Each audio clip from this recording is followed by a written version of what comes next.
तो आज हम पढ़ने वाले हैं क्लास 12 बायोलॉजी चैप्टर 1 का रिवीजन करेंगे। Reproduction in organ. चलिए ज़्यादा बकवास नहीं करते हुए हम स्टार्ट करते हैं। सबसे पहला है इस चैप्टर में कि लाइफ स्पेन क्या होता है। अगर आपसे 2 नंबर में पूछे कि what is life span and they देगा कुछ करके कि हाँ कुछ ऑर्गेनिज्म है इस सब का इतना इतना लाइफ स्पेन लिखिए, तो उस आपको ऐसे क्वेश्चन 2 नंबर में मिल सकते हैं बिहार बोर्ड के एग्ज़ाम में बायोलॉजी का। तो सबसे पहला देखते हैं, हम लोग स्टार्ट करते हैं। कह रहा है कि each and every organism live only for a certain period of time. मतलब प्रत्येक एवरी लिविंग ऑर्गेनिज्म जो है कुछ एक समय अंतराल के अंदर तक ही जीवित रह पाते हैं, और उस मतलब the period from birth to natural death of an organism represent its life span. और उस पीरियड को कहा जाता है क्या चीज़? Life span. उस पीरियड को कहते हैं लाइफ स्पेन। तो चलिए हम लोग आगे देखते हैं। फिर नेक्स्ट लाइन लिखा हुआ है कि life span of organism are not necessarily life organism मतलब life span of organism are not necessary and correct को related with their size such as size of cows and parrots. मतलब life span जो है वो size से related नहीं है। ऐसा नहीं है कि हाँ जिसका बहुत ही ज़्यादा साइज होगा मतलब बहुत ही बड़े होंगे तो उनका मतलब लाइफ स्पेन बहुत ही ज़्यादा होगा, और मतलब कम होंगे तो उनका एकदम कम होगा। नहीं, ऐसा नहीं, क्योंकि क्रॉ जो है, क्रॉ एंड पैरोट, इस दोनों में अगर देखा जाए तो कौन सा छोटा है? पैरोट। तोता छोटा है कैरोट से, ये क्रॉ से, कौवा से। लेकिन जो पैरोट है उसका लाइफ स्पेन कितना होता है? 140 ईयर्स होता है, 140 वर्ष लाइफ। ये भी हम पढ़ेंगे, अभी तुरंत पढ़ने वाले हैं। और उसके बाद लिखा हुआ are not different at their life span so a wide difference. मतलब दोनों में है कि वाइड डिफरेंस पाया जाता है। एंड सिमिलरली अ मैंगो, इसी प्रकार हम देख सकते हैं कि mango trees has a much shorter life span as compare to peepal trees. मतलब अगर हम पीपल ट्री के कंपेयर में देखें मैंगो ट्री का, तो वो क्या है, बहुत ही एकदम शॉर्ट लाइफ स्पेन हो सकता है। उसके बाद लिखा हुआ है कि whatever be the lifespan and death of every individual organism is certain and that is no individual is immortal। मतलब कोई ऐसा इंडिविजुअल नहीं है कि अमर है। मतलब इमॉर्टल का मतलब होता है अमर, आज तक को मतलब हमेशा जीवित रहे। इमॉर्टल का मतलब होता है अमर। कोई ऐसा ऑर्गेनिज्म धरती पर ऐसा बना ही नहीं कि वो इमॉर्टल है, unexcept single cell organism. Single cell organism को छोड़कर, देखो आ गया, जो भी सिंगल सेल ऑर्गेनिज्म इंक्लूड होंगे उसको छोड़कर बाकी के सभी क्या है? इमॉर्टल में आ जाएंगे। उसके बाद है life span of an organism usually include 4 stage. जो लाइफ ऑर्गेनिज्म है वो किस स्टेज में होते हैं? तो 4 स्टेज में होते हैं। पहला हो गया जुवेनिलिटी, पहला है जुवेनाइल फेज बोलते हैं जिसको। During this stage organism develops the capacity to reproduce. इसमें क्या करते हैं? ऑर्गेनिज्म रिप्रोड्यूस करना स्टार्ट करते हैं। और फिर मैच्योरिटी में क्या होगा कि एकदम से मैच्योर हो जाएंगे, मतलब रिप्रोडक्शन स्टार्ट हो जाएगा। फिर थर्ड है कि एजीनिया सेनेसेंस फेडिया, या इसको ओल्ड फेज भी बोलते हैं। Ageing is a progressive deterioration in the body of organism. मतलब बॉडी मतलब एकदम से क्या हो जाएगा? एकदम डिटोरिएशन हो जाएगा, बॉडी काम मतलब ऑर्गन सब जो है काम करना बंद कर देंगे अंदर। And the terminalization irreversible stage of ageing is called senescence. मतलब इरिवर्सिबल मतलब समझते हैं वापस, मतलब ओल्ड, समझ कोई बुढ़ापा हो गया फिर से वो चाइल्ड बच्चा बन सकता है क्या? नहीं बन सकता, तो उसको बोल सकते हैं इरिवर्सिबल स्टेज, जिसको बोला जाता है senescence phase. And then last है डेथ, 4 नंबर। मतलब senescence finally lead to death. अब क्या है? मतलब ओल्ड एज में आ गए तो उसके बाद मरेंगे तो डेथ में कल आ जाएंगे। कुछ टेबल दिए गए हैं life span of some living organism का। जैसे बटरफ्लाई का मैक्सिमम लाइफ स्पेन कितना होता है? 1 to 2 वीक्स। कितने होते हैं? 1 to 2 वीक्स। फिर है कौवा का 15 ईयर्स। देखो कौवा का आ गया यहाँ पर 15 ईयर्स। उसके बाद है पैरोट 140 ईयर्स। अब इन दोनों को अगर हम मिलाएं, क्रॉ और पैरोट को, इन दोनों में बड़ा कौन है? बड़ा कौन है? क्रॉ, एंड छोटा है पैरोट। तो उसका क्या है? तो ये साइज से रिलेटेड नहीं है। फिर है क्रोकोडाइल, मगरमच्छ का कितना है? 60 ईयर्स, 60 ईयर्स। फिर फ्रूट फ्लाई का 1 मंथ होता है। फिर राइस प्लांट का 4 मंथ्स।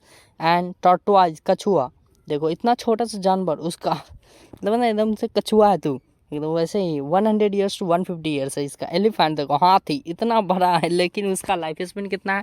60 से 75 ईयर्स है। मतलब 60 से 75 साल तक ही वो जीवित रह सकता। फिर डॉग है, डॉग का 10 to 13 ईयर्स दिया हुआ है। डॉग का कितना है? 10 to 13 ईयर्स, लेकिन एवरेज जो है डॉग का होता है 20 to 25। डॉग का कितना होता है? इस किताब में ऐसा लिखा हुआ है, अगर एनसीईआरटी में आप देखेंगे तो 20-25 मिलेगा। चलिए आगे लिखा हुआ है हॉर्स, घोड़ा। घोड़ा का कितना होता है 50 ईयर्स, 50 सालों तक जीवित रह सकता है। फिर बनियान ट्री, इसका सबसे ज़्यादा होता है शायद, नहीं इससे भी एक और है रेडवुड ट्रीज, इसका होता है 3000 से 4000 ईयर्स या। अब फिर है बनियान ट्री, बनियान ट्री का है 200 से 300 ईयर्स है। ऐसे ही आपको एनसीईआरटी में ये नहीं पढ़ना है, रोड ट्रीज यही तक है। चलिए इसमें कुछ एक्स्ट्रा भी दिया रहता है नीट एग्ज़ाम के रिगार्डिंग। चलिए उसके बाद देखते हैं रिप्रोडक्शन। तो बताइए आप लोग रिप्रोडक्शन क्या होता है। तो reproduction is a biological process in which an organism give rise to young ones offspring similar to itself. मतलब रिप्रोडक्शन एक बायोलॉजिकल प्रोसेस है जिसमें क्या करते हैं ऑर्गेनिज्म अपने ही जैसे यंग वंस को या बोल सकते हैं ऑफ स्प्रिंग्स, मतलब बच्चे को प्रोड्यूस करते हैं, उसको बोला जाता है रिप्रोडक्शन।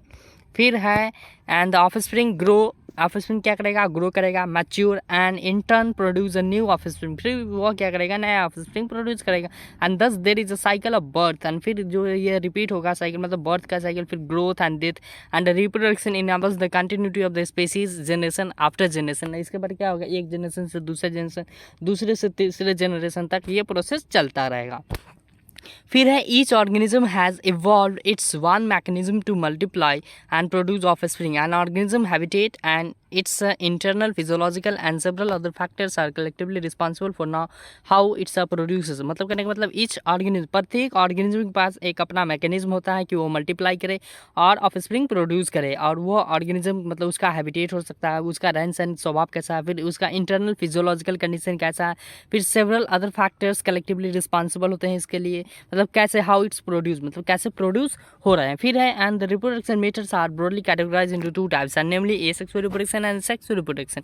मतलब रिप्रोडक्शन टाइप्स ऑफ मेथड कितने हो गए 2, पहला हो गया sexual reproduction and asexual reproduction. चलिए हम लोग पढ़ते हैं कि इन दोनों में क्या डिफरेंस है sexual reproduction and asexual reproduction. सबसे पहला है एसेक्सुअल रिप्रोडक्शन। एसेक्सुअल रिप्रोडक्शन में लिखा हुआ है in asexual reproduction a single parents involve, मतलब ये कैसा होते हैं ओनली वन पेरेंट्स इन्वॉल्व होंगे and in production offspring so the offspring produces are exact copies, मतलब सेम टू सेम एग्जैक्ट एकदम से एग्जैक्ट कॉपी बने किसमें एसेक्सुअल रिप्रोडक्शन में, अपने पेरेंट के अनुसार ही बनेंगे।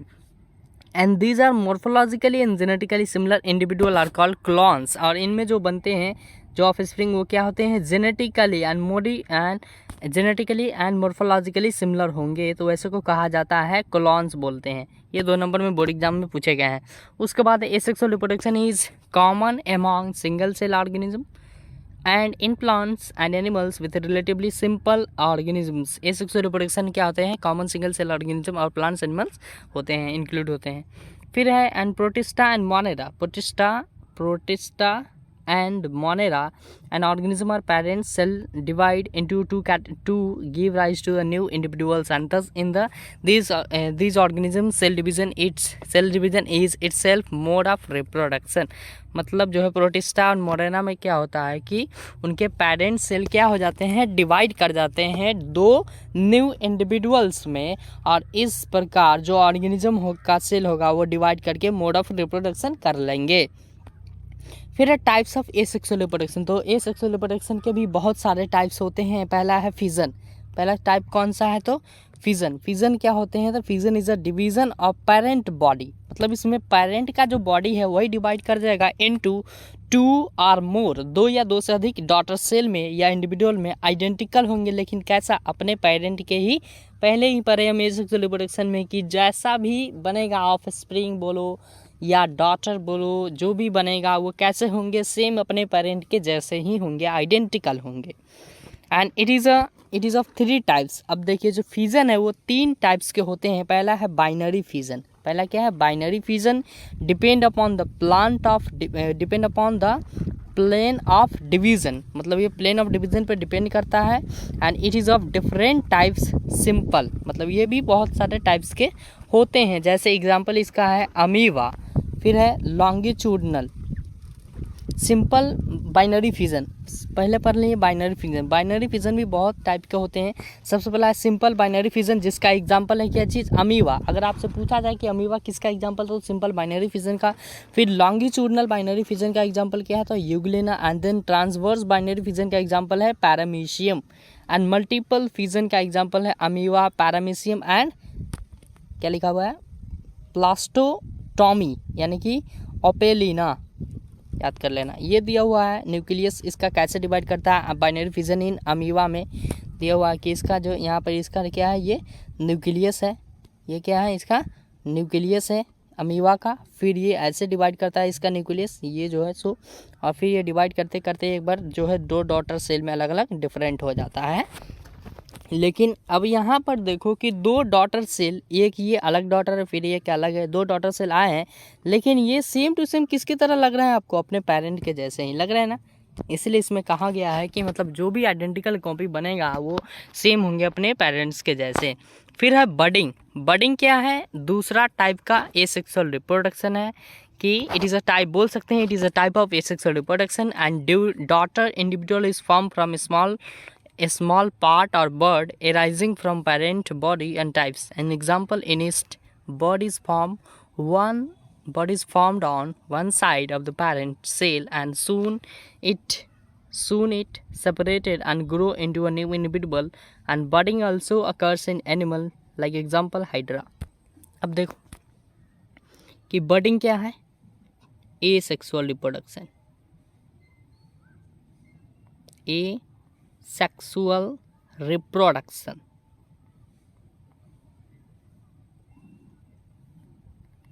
चलो ये तो क्लियर है, बडिंग है सेक्सुअल रिप्रोडक्शन है। इसमें क्या होता है कि जो 2 डॉटर इंडिविजुअल है, एक स्मॉल पार्ट से उसका बर्ड क्या हो जाता है, पेरेंट बॉडी से ग्रो करता है। कहाँ से, from parent body and type, जैसे ईस्ट में। ऐसा कंडीशन किस किस में आ सकता है, तो ईस्ट में हो सकता है ऐसा कंडीशन। ऐसा कंडीशन किस में हो सकता है बोलो बच्चों, ईस्ट में आ सकता है, ईस्ट में।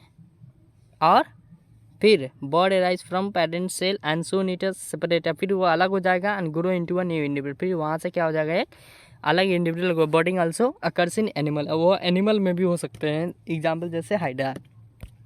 तो नीचे कुछ डायग्राम दिए गए हैं, उस डायग्राम की हेल्प से हम लोग समझेंगे कि बर्डिंग जो है कैसे होता है। समझ लो कि ये बर्डिंग इन ईस्ट का डायग्राम है ए, और एक दिया हुआ बी बर्डिंग इन हाइड्रा। तो हम लोग पहले क्लियर करेंगे कि बर्डिंग इन ईस्ट।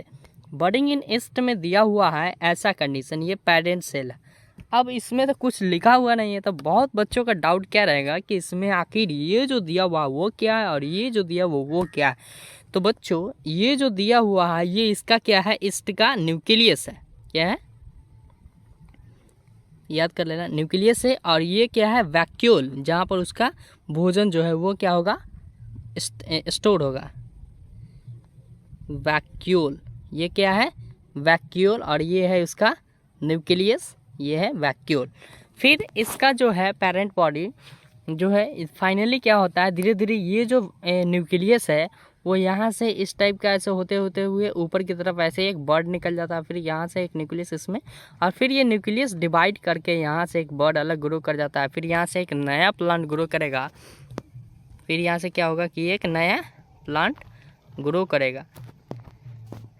तो इसमें दिखाया गया है बर्डिंग इन ईस्ट।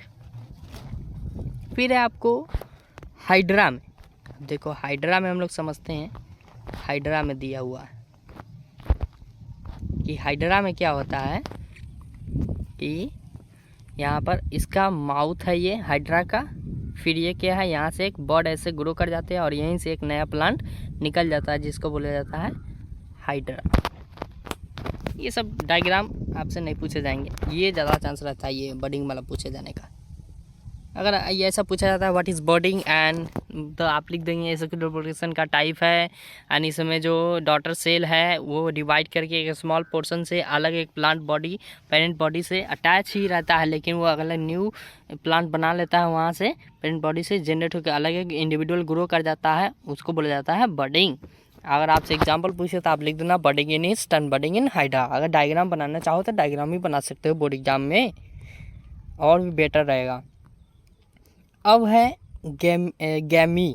गैमी क्या होता है कि दीज आर यूनिसेलुलर और मल्टी सेलुलर प्रोपैगुल्स, मतलब गैम्यूल्स क्या है, मल्टी सेलुलर और यूनिसेलुलर प्रोपैगुल्स होते हैं, और multicellular propagules which develop in a small receptacles are called gemma cups and they detach from the parent and grow into an individual, जैसे Marchantia. अब इसमें क्या होते हैं, यूनिसेलुलर या मल्टीसेलुलर प्रोपैगुल्स होते हैं जो डेवलप करते हैं स्मॉल रिसेप्टिकल्स में, उसको हम कहते हैं गैमा कप्स।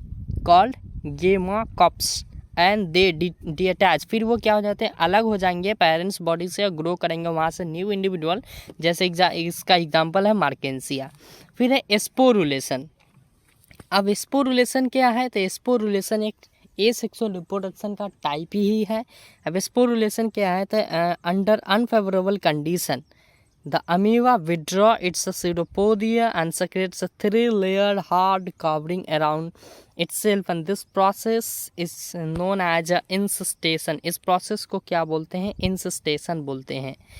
मतलब इसमें क्या होगा, अनफेवरेबल कंडीशन, मतलब फेवरेबल कंडीशन नहीं होगा, उस समय अमीबा जो है क्या करेगा, अपना एक स्यूडोपोडियल कंडीशन को सेक्रेट करके अपने ऊपर जो है 3 लेयर का हार्ड कवरिंग बना लेता है, जिसके कारण उस क्या हो जाता है, उसको कहते हैं इंसिस्टेशन।